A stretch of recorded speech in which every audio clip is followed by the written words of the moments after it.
മാറ്റത്തിന്റെ 3-ാം എപ്പിസോഡിലേക്ക് ഏവർക്കും സ്വാഗതം. മയക്കുമരുന്ന് ഇന്ന് വലിയ ചർച്ചയാവുകയാണ്. മയക്കുമരുന്ന് തീർച്ചയായിട്ടും സമൂഹത്തെ കാർത്തു തിന്നുന്ന ഒരു സാമൂഹ്യ തിന്മയാണ്. അതുമാത്രമല്ല, ഇത് ചർച്ചയാവേണ്ട വിഷയവുമാണ്. നമ്മുടെ സംസ്ഥാന എക്സൈസ് ഡിപ്പാർട്ട്മെന്റ് ഔദ്യോഗിക ഫേസ്ബുക്ക് പേജ് ഞാൻ ഏതാനും വർഷങ്ങളായിട്ട് വീക്ഷിക്കാറുണ്ട്. എല്ലാ ദിവസവും തന്നെ ഒന്നോ അതിലധികമോ മയക്കുമരുന്ന് കേസുകൾ പിടിക്കപ്പെടുന്നതായിട്ട് അതിൽ റിപ്പോർട്ട് ചെയ്യപ്പെടുന്നുണ്ട്. പക്ഷെ എന്നിട്ടും ഇതുവരെ നമ്മുടെ സംസ്ഥാനത്തെ മയക്കുമരുന്ന് എന്ന വിപത്തിൽ നിന്ന് മോചിപ്പിക്കാൻ നമുക്കായിട്ടില്ല. എന്തായിരിക്കും അതിന്റെ കാരണം? മയക്കുമരുന്ന് കേസ് പിടിക്കപ്പെട്ടത് കൊണ്ട് മാത്രമായില്ല, കുറ്റവാളികൾ ശിക്ഷിക്കപ്പെടുന്നുണ്ടോ എന്ന് ഉറപ്പാക്കണം. പലപ്പോഴും നമ്മുടെ മാധ്യമങ്ങൾ മയക്കുമരുന്ന് കേസ് പിടിക്കപ്പെടുന്നത് ചർച്ച ചെയ്യുന്നു, എന്നാൽ കുറ്റവാളികൾ ശിക്ഷിക്കപ്പെടുന്നത് മാധ്യമങ്ങളിൽ വരുന്നില്ല, ആളുകൾ അറിയുന്നില്ല. അതായത് മയക്കുമരുന്ന് വ്യാപാരം നടത്തിയാൽ പിടിക്കപ്പെടും, ശിക്ഷിക്കപ്പെടും എന്നൊരു ബോധ്യം സമൂഹത്തിന് നൽകാൻ നമ്മുടെ മാധ്യമങ്ങൾക്കായില്ല, അഥവാ അവർ ശിക്ഷിക്കപ്പെടുന്നില്ല എന്നതായിരിക്കാം വാസ്തവം.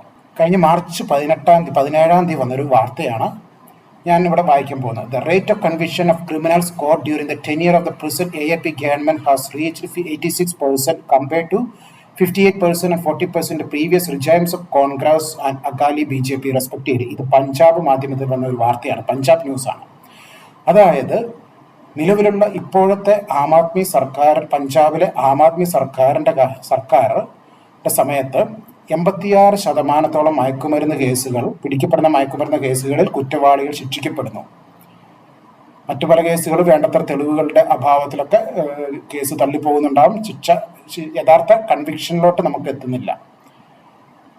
എന്നാൽ അതിനു മുമ്പുള്ള സർക്കാർ, കോൺഗ്രസ് സർക്കാരിന്റെ കാലത്ത് വെറും 58% പേരാണ് ശിക്ഷിക്കപ്പെടുന്നത്. 58% കുറ്റവാളികളാണ് പിടിക്കപ്പെടുന്ന കേസുകളിൽ. അതിനു മുമ്പുള്ള BJP അകാലി സർക്കാരിന്റെ കാലത്ത് വെറും 40%. അപ്പോൾ പഞ്ചാബിൽ നിന്ന് മയക്കുമരുന്ന് മാഫിയയെ തുടച്ചു നീക്കാൻ ഒരു ഇച്ഛാശക്തിയുള്ള സർക്കാർ വന്നപ്പോൾ അതിന് സാധിക്കുന്നുണ്ട് എന്നതാണ് വസ്തുത.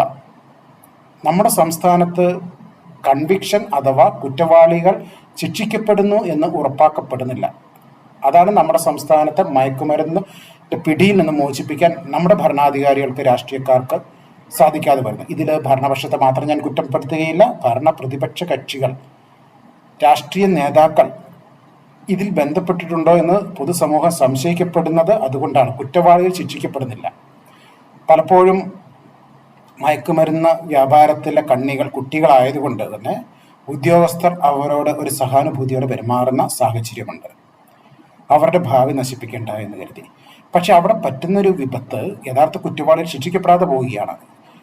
ആരിൽ നിന്ന് പിടിക്കപ്പെട്ടാലും അതിന്റെ ഉത്ഭവം കണ്ടുപിടിക്കാൻ നമ്മുടെ സർക്കാരിനോ പോലീസിനോ അന്വേഷണ ഉദ്യോഗസ്ഥർക്ക് സാധിക്കാതെ വരുന്നുണ്ടെങ്കിൽ അത് ഭരണകർത്താക്കളുടെ, രാഷ്ട്രീയ അധികാരികളുടെ ഒരു പരാജയമാണ്.